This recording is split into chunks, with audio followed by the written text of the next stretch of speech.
Yo,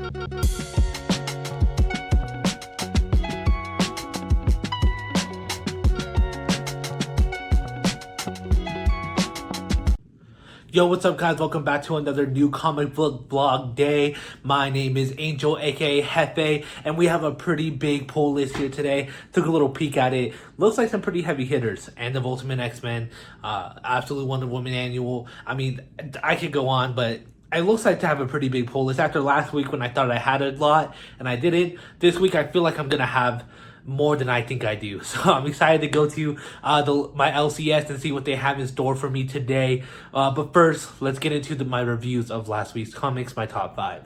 Alright, but before we head out to the LCS, I do want to go into my top 5 comics of this week. Spoiler warning for all of these comics. Last week I tried to do no spoilers, but I feel like it stopped me from really delving into my full thoughts on the books. This week, and for weeks on now, all spoilers.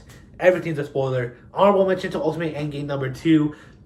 If you saw last week, I only really had 6 pulls. I could talk about it today, but I don't know. I'm liking it, but I had to give the nod to number 5, Ultimate Wolverine, issue number 14. What a really good book. Probably one of the best issues of this series, besides like the first few issues where we saw him as Winter Soldier. A lot better than, the Bear issue. But really fun. Seeing Lady Deathstrike at the end there, I was hyped. I feel like that's just one of those characters that you don't really get a nod to all that much. For me, she's an OG Wolverine villain because of the animated series, but I understand that you're not gonna see a Lady Deathstrike in every Wolverine issue or series, so it was really exciting to see her. Jean Grey, just absolutely I'm love that she's not as held back. She's she's killing people. She's as brutal as Wolverine, and that's just really fun to see because these it's a desensitized world. They're being tortured, and they've been fighting this evil, this big evil conglomerate for years now, and so it's fun. It's just so nice to see someone be as brutal as Wolverine, and it be Jean Grey. Oh, chef's kiss. Still, number 5, and I still think one of the weaker Ultimate Universe. Still some of the weaker Ultimate stories, but this issue is probably the best one we've had so far. So, number 5, Ultimate Wolverine, number 14. Number 4, another Marvel book, Magic and Colossus, number 1. This was also really, really good. 6 and 5 was not that difficult. 4, 3, 2, and 1, I was rearranging them. Magic Colossus number 1, I really, really, really like this issue. My only issue is the way they portray Colossus. And now, don't get me wrong, I'm not that much of a Colossus fanatic. I don't know too much about him. So in my head, he's kind of, I don't know, having him kind of take this kind of suicidal route, kind of I'm cursed kind of route is so different to see. I didn't like it that much, but I feel like it's because people are scared of change, and I'm people, and so I'm excited to see what they can do with that kind of aspect of having magic be more of the rock and I guess you could say the pillar. But it was really, really fun to see Magic and Colossus get a team up, kind of address how long it's been, kind of talk about how the fact that he wasn't around as much as he should be, and then kind of seeing Darkchild, kind of hinting at that he's still afraid of Darkchild, even though, I'm assuming she still has control of him. They're trying to make it seem like she doesn't, so I'm not too sure, but still, I'm very excited to see where this book is going to go. The art is fantastic, and just a good way to kick off the storyline. So I'm really excited to see that. All right. Then coming at number 3, Absolute Green Lantern, number 11. Oh, so fun, dude. I just really, really like what they've been doing. I have been saying every issue of Absolute Green Lantern has gotten better. I feel like this is the first time where last issue, in my opinion, was a better issue. But this was still really, really, really good. Just what they're doing with the Lantern Corps and the rings, and how it's not it's almost like a spiritual thing, and not so much as like, you know, these rings that like give you power if you access a certain emotion. It's almost that you become that energy, and that, you know, you're not, there can't be really multiple Green Lanterns. And so that's really fun. And just kind of seeing like the Red Lantern kind of being built up more and more as this big bad, while also having, you know, the crew trying to solve their own problems back on Earth, and trying to, you know, figure out what's going on there. It's just really, really fun. I don't know. I've been really liking it a lot. The ending was kind of wild. Not kind of. It was wild. Seeing Kari, like, you know, see her own death, see what's going to happen, and then like that, you know, that what she predicts happens literally 2 seconds later. That was really, really wild. And so it's just really fun to see what they're doing with this book. I'm loving Mullen as like the main Green Lantern. I'm loving, you know, how kind of like not really know what's going on, you know, kind of having to play not really a mentor, but like, you know, he's always seen portrayed as a mentor, as a leader, and now he's, you know, kind of, he's come back from the coma after being for the Black Hand, and he's just trying to get his bearings together. So it's really nice to see a different take on just the Green Lantern Corps in general. Number 2, Batman number 6. I have been saying that this is the type of series where you can pick up at any moment and you don't need to know anything else.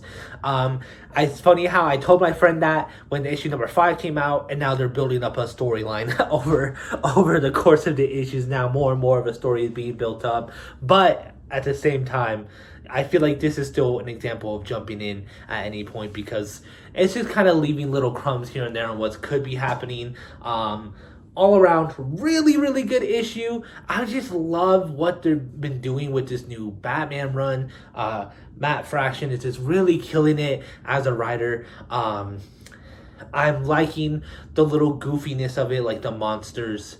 Batman having to destroy the monsters and having all those, you know, goofy gadgets having be explained in blueprints and stuff like that. That's really fun. Pretty controversial comic. Tim Drake, it looks like, is officially quitting as Robin. Damian Wayne, of course, is feeling betrayed by that, because Damian Wayne is a never mind, let me chill out. But yeah, Tim Drake has quit as Robin, which is kind of wild, because I feel like, for me at least, Tim Drake has always had such little screen time as Robin. I feel like he's kind of underappreciated as a Robin. So having him quit so early on in this run is kind of odd. But you know what? I'm not as mad as everyone else. A lot of people are calling this blasphemy, saying Damian has ruined everything. I'm not on that boat. I don't like Damian that much, but like Tim Drake has kind of been pigeonholed, and I feel like we need a chance for his character to grow. And I feel like this might be a good case, because you never know, he might come back as a new hero. We don't know what's gonna happen. Batman's supposed to go on for a while, so I'm excited to see where this goes in general. The scene at the end, which I'm thinking is the Joker in that tank, really, really exciting to see that. And I also like how she didn't figure out that he was Batman right away. She was like, "Oh, you let your son go fight crime with a random stranger." Like, I like that, because I feel like, man, Batman exposing his true identity to a woman, I'm over it, bro. Like, I get it. He's a bachelor. He's single. He's rich. He wants to get some. I am sick of that. Like, have this man have more willpower when it comes to women. But I'm looking forward to seeing where this goes next. And issue number 5 has been really good. Or I'm sorry, 6 was really good. And then lastly, my number 1 issue, Storm, Earth's Mightiest Mutants, is my number 1. I'm a Marvel fanboy. Do not come after me. I'm sure a lot of you are saying the number 2 and 3 are better than my number 1, but I really, really love Storm. I love Marvel, and I love this first issue. It hit all the points I wanted. It gave a recap, which I didn't like how they just kind of like previously in Storm. I didn't really like that, but I'm excited to see where this is going. I'm excited to see how things are going to twist and turn. We already got a big twist in here with Storm, you know, thinking she's fighting off demons. And then it's revealed that she's killed multiple citizens. And she is coping with the fact of she's been tricked and what exactly happened. I love that trope. I love the trope of superhero, good guy, bad guy being tricked into killing their own people. I think that's so sick.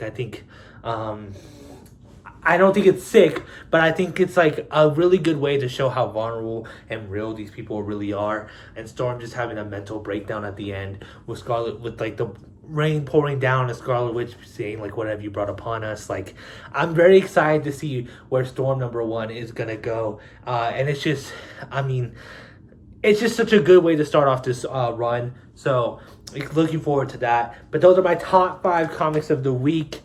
Really hard to pick who was where, but I'm very proud with my ranking, and I'm excited to see what will be book of the week from this week. So why don't we go over to my LCS and see what I have in store for y'all. Peace.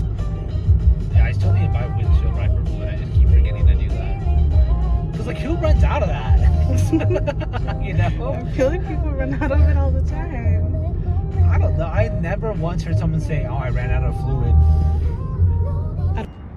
All right, we made it to All Seas. Let's see what they have in store for me today.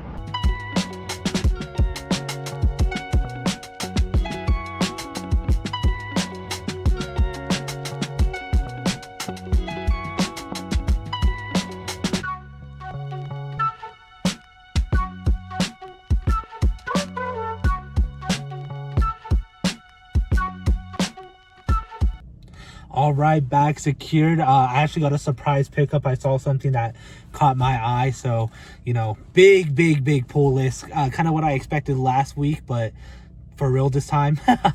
Now I'm gonna go get the annual, or I guess the weekly boba pickup, and we'll see what we got picked up.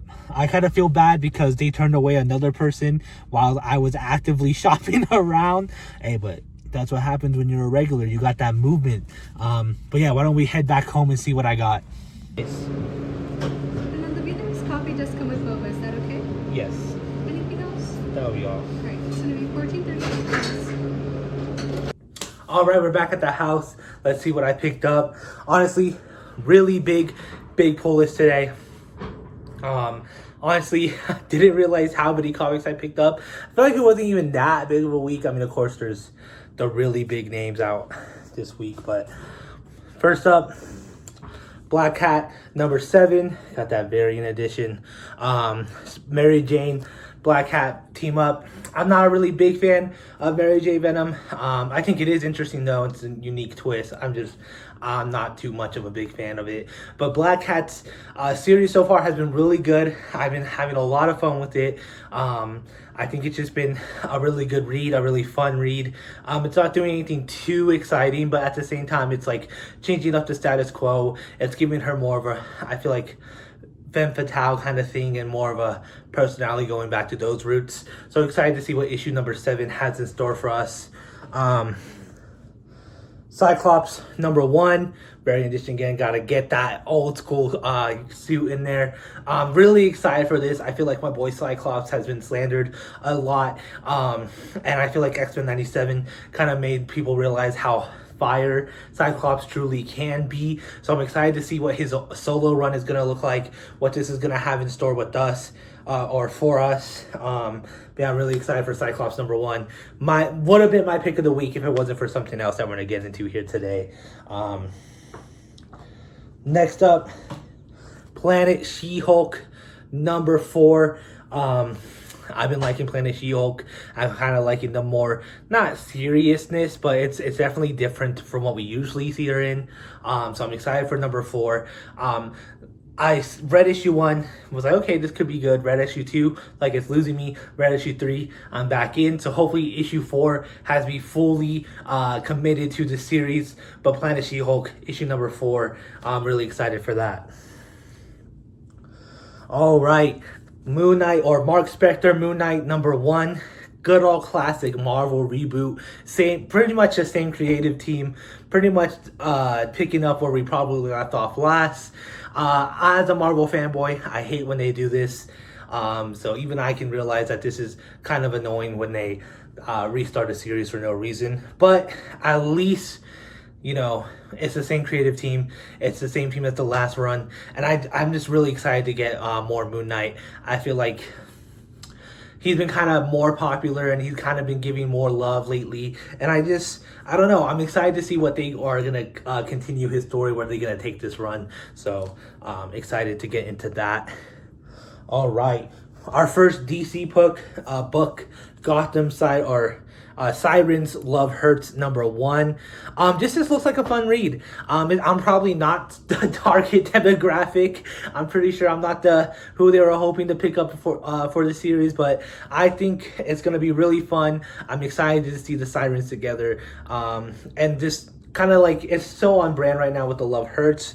The art looks fantastic.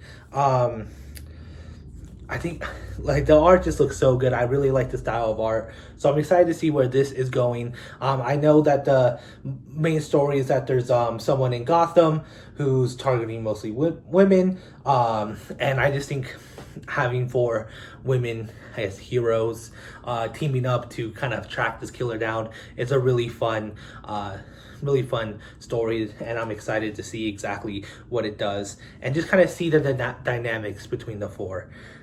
All right. Spider-Man Noir #5.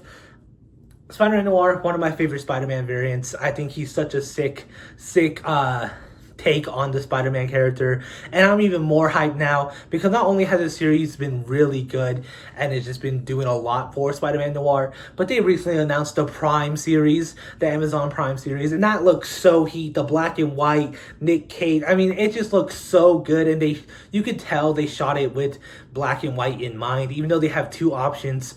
If you're watching it in color, you're doing it wrong, because you can tell they directed and made that series to be watched in black and white. But issue #5, Spider-Man Noir, I'm really excited for issue #5. I'm kind of just liking what they've been doing in the story, the villains that they have been showing, Gwen Stacy coming to Peter Parker for help. It looks like a really fun read, and I'm just excited to see where they're going to keep taking the story. And I don't know. It's been one of my favorite reads from Marvel.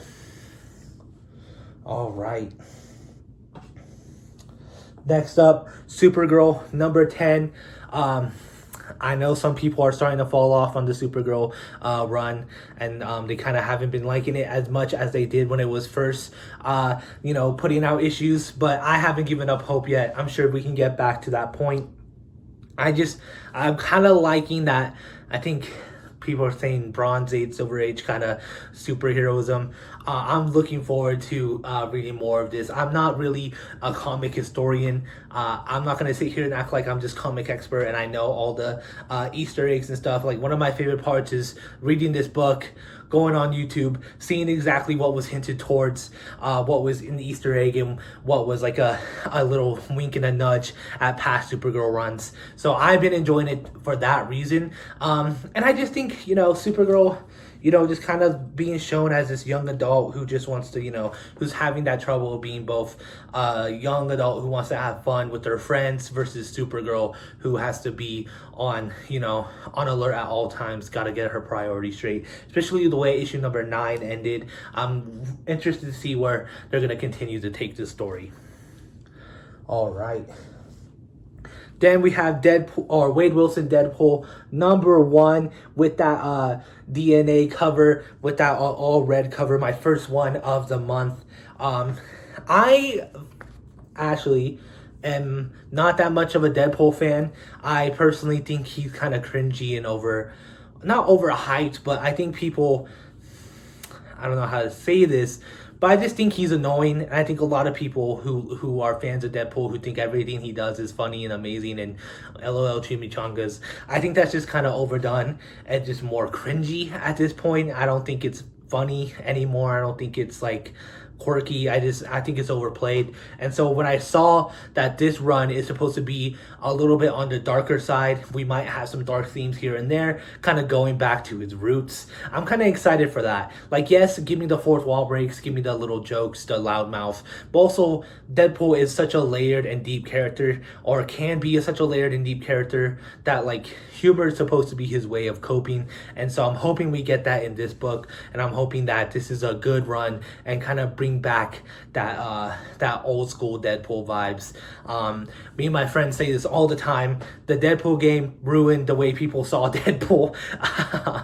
We think that game it made people take. Yeah, that game was good and it's a fun game, but people took that game and just turned it up way too many notches and thought that's who Deadpool is. I don't think that's all he is. I think he can be a lot more than that. All right.